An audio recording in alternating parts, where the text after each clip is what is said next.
दोस्तों, आज की कहानी है क्यों औरत को बेवकूफ समझा जाता है।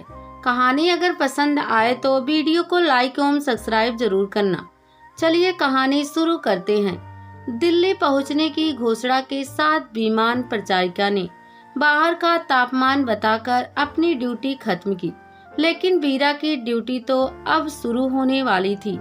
अंडमान निकोबार से आया जहाज जैसे ही एयरपोर्ट पर रुका, वीरा के दिल की धड़कनें यह सोचकर तेज होने लगी कि उसे लेने क्या विजेंद्र आया होगा। अपने ही सवालों में उलझी वीरा जैसे ही बाहर आई कि सामने से दौड़कर आती बिपाशा मामा कहती उससे आकर लिपट गई। वीरा ने भी बेटे को प्यार से गले लगा लिया। 5 साल में तू कितनी बड़ी हो गई। यह कहते समय वीरा की आंखें चारों ओर विजेंद्र को ढूंढ रही थी। शायद आज भी विजेंद्र को कुछ जरूरी काम होगा। बिपाशा माँ को सामान के साथ एक जगह खड़ा कर गाड़ी लेने चली गई। वह सामान के पास खड़ी खड़ी सोचने लगी।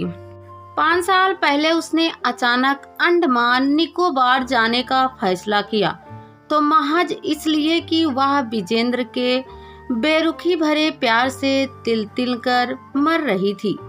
विजेंद्र ने भरपूर कोशिश की कि अपनी पत्नी वीरा से हमेशा के लिए पीछा छुड़ा ले। उसने तो कलंक के इतने लेप उस पर चढ़ाए कि कितना ही पानी से धो लो पर लेप फिर भी दिखाई दे। यही नहीं, विजेंद्र ने वीरा के सामने परेशानियों के इतने पहाड़ खड़े कर दिए थे कि उसने घबराकर वह स्वयं विजेंद्र के जीवन से चली जाए। लेकिन वीरा हर पहाड़ को धीरे धीरे चढ़कर पार करने की कोशिश में लगी रही। अचानक ही अंडमान में नौकरी का प्रस्ताव आने पर वह एक बदलाव और नए जीवन की तैयारियां करते हुए वहां जाने को तैयार हो गई। अंडमान पहुंचकर वीरा ने अपनी नई नौकरी की शुरुआत की। उसे वहां चारों ओर बाहों के हार स्वागत करते हुए मिले। कुछ दिन तो जान पहचान में निकल गए, लेकिन धीरे धीरे अकेलापन ने पांव पसारने शुरू कर दिए। इधर साथ काम करने वाले मंचलों में ज्यादातर के परिवार तो साथ थे नहीं, सो दिन भर नौकरी करते। रात आते ही बोतल पीकर सोने का सहारा ढूंढ लेते। छुट्टी होने पर घर और घरवाली की याद आती तो फोन घुमाकर झूठा सच्चा प्यार दिखाकर कुछ धर्म पत्नी को बेवकूफ बनाते और कुछ अपने को भी। ऐसे नाजुक स्थिति में वह हर जगह हर किसी महिला की ओर बढ़ने की कोशिश करते। पट गई तो ठीक, वरना भाभी जी जिंदाबाद। अंडमान में वीरा अपने कमरे की खिड़की पर बैठकर अक्सर यह नज़ारे देखती। कई बार बाहर आने के लिए उसे भी न्योते मिलते, पर उसका पहला जख्म ही इतना गहरा था कि दर्द से वह छटपटाती रहती। कंपनी से वीरा को रहने के लिए जो फ्लैट मिला था, उस फ्लैट के ठीक सामने पुरुष कर्मचारियों के फ्लैट थे। बूढ़ा शिवराम शर्मा भी अक्सर शराब पीकर नीचे की सीढ़ियों पर पड़ा दिख जाता। कैंपस के होटल में शिवराम खाना कम खाता, रिश्ते ज़्यादा बनाने की कोशिश करता। उसके दोस्ती करने के तरीके भी अलग अलग होते थे।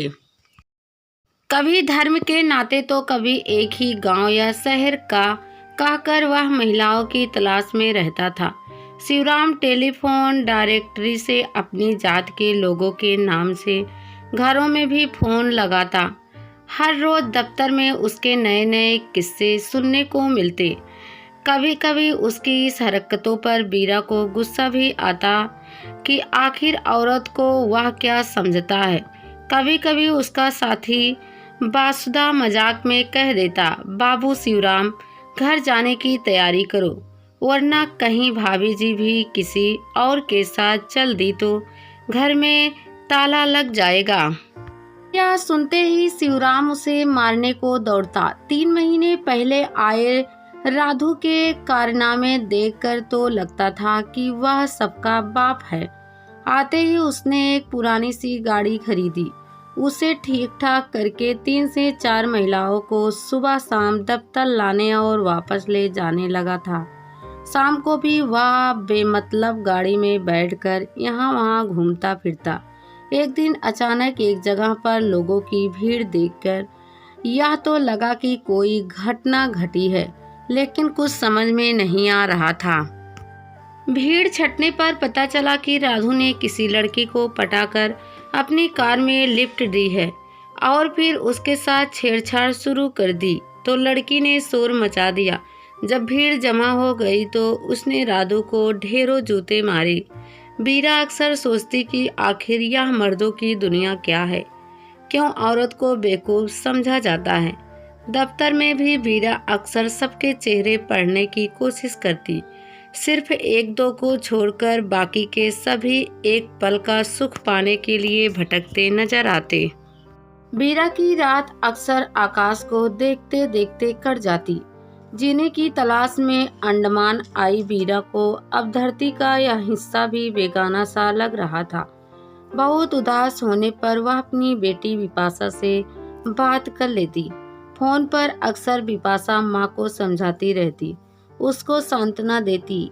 5 साल बाद विजेंद्र ने बेटी विपाशा के माध्यम से बीरा को वापस आने का न्योता भेजा तो वह अक्सर यही सोचती, आखिर क्या करे, जाए या ना जाए। पुरुषों की दुनिया तो हर जगह एक सी ही है। आखिरकार बेटी की ममता के आगे बीरा विजेंद्र की उस भूल को भी भूल गई जिसके लिए उसने अलग रहने का फैसला किया था। बीरा को याद आया कि घर छोड़ने से पहले उसने विजेंद्र से कहा था कि मैंने सिर्फ तुम्हें चाहा है। कभी अगर मेरे कदम डगमगाने लगे या मुझे जीवन में कभी किसी मर्द की जरूरत पड़ी तो वापस तुम्हारे पास लौट आऊंगी। आखिर हर जगह के आदमी तो एक जैसे ही हैं। इस राह पर सब एक पल के लिए भटकते हैं और वह भटका हुआ एक पल क्या से क्या कर देता है। कभी बीरा सोचती कि बेटी के कहने का मान ही रख लूं। आज वह ममता की भूखी मान सम्मान से बुला रही है। कहीं ऐसा ना हो कल को उसे भी मेरी जरूरत ना रहे। अचानक बीरा के कानों में विपाशा के स्वर उभरे, माँ तुम कहाँ खोई हो, जो तुम्हें गाड़ी का हॉर्न भी नहीं सुनाई पड़ रहा है। बीरा हड़बड़ाती हुई गाड़ी की ओर बढ़ी। घर पहुंचकर विपाशा परी की तरह उछलने लगी। कमला से चाय बनवा कर ढेर सारी चीजों से मेज सजा दी। सामने से आते हुए विजेंद्र ने एक पल को उसे देखा। उसकी आंखों में उसे बेगानापन नजर आया। घर का भी एक अजीब सा माहौल लगा। हालांकि गीतांजलि अब विजेंद्र के जीवन से जा चुकी थी, फिर भी बीरा को जाने क्यों अपने लिए शून्यता नजर आ रही थी। हाँ, विपाशा की हंसी जरूर उसके दिल को कुछ तसल्ली देती थी। वह कई बार अपने आप से ही बातें करती कि ऊपरी तौर पर वह लोगों के लिए प्रतिभा संपन्न है, लेकिन हकीकत में वह तिनका तिनका टूट चुकी है। जीने के लिए विपाशा ही उसकी एकमात्र आशा थी। विजेंद्र की कुछ मीठी यादों के सहारे बीरा अपना दुख भूलने की कोशिश करती। वह तो बेटी के प्रति माँ की ममता थी, जिसकी खुशी के लिए उसने अपनी वापसी स्वीकार कर ली थी। वह सोचती, जब जीना ही है तो क्यों ना अपने इस घर के आंगन में ही जीऊं, जहां दुल्हन बन के आई थी। बीरा की वापसी से विपाशा की खुशी में जो इजाफा हुआ, उसे देखकर कामवाली दादी अक्सर कहती, बेटा निराश मत हो, विजेंद्र एक बार फिर से वही विजेंद्र बन जाएगा जो शादी के कुछ साल तक था। मैं जानती हूँ कि तुम्हें विजेंद्र की जरूरत है और विपाशा को तुम्हारी। क्या तुम विपाशा की खुशी के लिए विजेंद्र की वापसी का इंतजार नहीं कर सकती? आखिर तुम विपाशा की माँ हो और समाज ने जो अधिकार माँ को दिया है वह बाप को नहीं दिए। तुम्हारी वापसी इस घर के बिखरे तिनकों को फिर से जोड़कर घोंसले का आकार देगी। खुद पर भरोसा रखो बेटी।